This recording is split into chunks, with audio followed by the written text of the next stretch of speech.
Shalom, I'm Rabbi Jonathan Ginsburg, the Ezra Albany Niles Township Jewish Congregation, Skokie, Illinois. This video is about raising Jewish children. Of course, there's no for sures in Judaism, but you can do things to help increase the likelihood you'll have children that'll care about Jewish life. First of all, it starts in the home. If you're a serious Jew and you have a serious Jewish home, that doesn't mean serious and not fun, but intensive and strong and committed, your children will get the message. I mean, the difference between Friday night and having just TV and pizza versus a Shabbat dinner table, candles, kiddush, challah, the mother lighting candles, the family standing there, the parents blessing the children, blessing each other, makes a huge difference, and the love for family is communicated through those rituals. Have kosher home, or have homes, if you're not keeping kosher, that whatever dietary rules you do observe, you tell the kids it's because of kashrut. Have dinner together and talk to each other about Jewish items. Whenever you do something Jewish, celebrate it. Go to synagogue together. Live intensely Jewishly as a family, and the children will have a much better chance of living as Jews later. Second of all, outside of the family, things have much less of an influence, but still can be important. One is Jewish education. The Torah says in the Shema prayer, you should teach your children diligently. Now, for most non-Orthodox Jews, it's meant afternoon Hebrew school, 1, 2, 3, 4 days a week. The kids are tired, of course. They've had a full day. They'd rather be out playing. And the supplementary schools do their best to provide Jewish education. It's got to be supplemental to the home.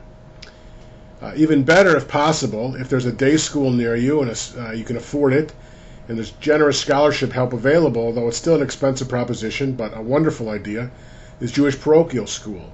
Whether it's the conservative movement Solomon Schechter school system or community day schools, there's just nothing like putting your kid in an environment where they can study all day long, both Jewish and secular studies. They do not sacrifice anything academically. The kids coming out of day schools do exceedingly well in high school and college. My little Solomon Schechter class, the first one in Chicago, 1970, had 14 students and 11 went on to be merit semifinalists. So it's obviously not about the curriculum as much as it is about the desire to learn, and these schools now are top-notch in all phases. Besides formal education, of course, there's informal education, and there's several ways to do it. One, and you get a great bang for your buck, is youth group. Be part of a synagogue community. Send your kids to a Jewishly affiliated program. The conservative movement is United Synagogue for United Synagogue Youth, USY we call it. The Reform movement has their own program. The Orthodox have their own. The Reconstructionists have their own. You should have your kids and urge them to participate in Jewish activities through their youth group. Third is Jewish summer camping. A very high percentage of the children who spend more than 2 weeks away at Jewish summer camp are Jewish. Sadly, most of them go to camps that have nothing to do with Judaism, although there are a lot of Jewish kids there.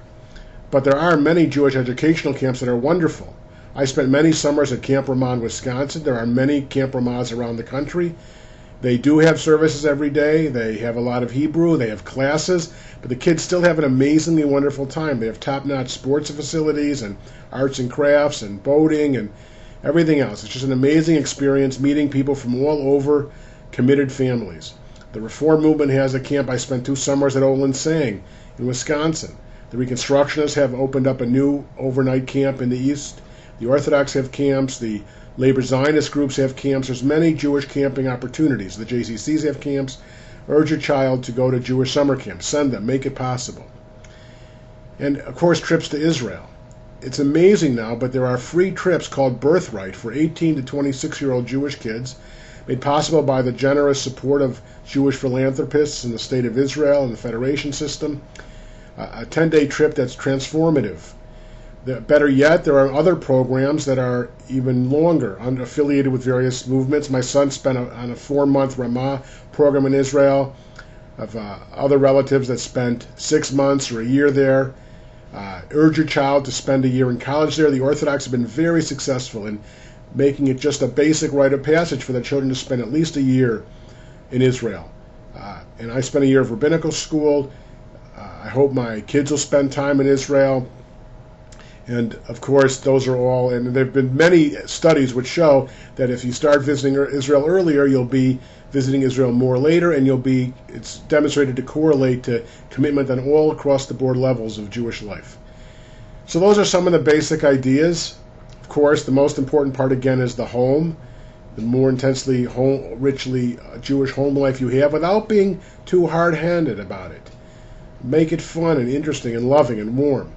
And then try and do your best to give your kids a quality Jewish education, support their attending Jewish youth group, Jewish summer camp, and going to Israel. Many communities now, in fact, have saving programs where you can start saving early for your child, and then they can go to Israel later. There's other ways to do it too. I got connected to Israel partly because my grandparents didn't buy me presents, they bought me Israel bonds. And my love for them was connected to the love of Israel. And of course, when I went to rabbinical school, I sold my bonds and bought my books, and so I sit here surrounded by my books, thinking of my grandparents in the state of Israel. So there's many ways to have a positive effect, because we want to produce Jewish children. As it says in the book of Proverbs, when you train your child when they are young, when they are old, they will not depart from it. Shalom.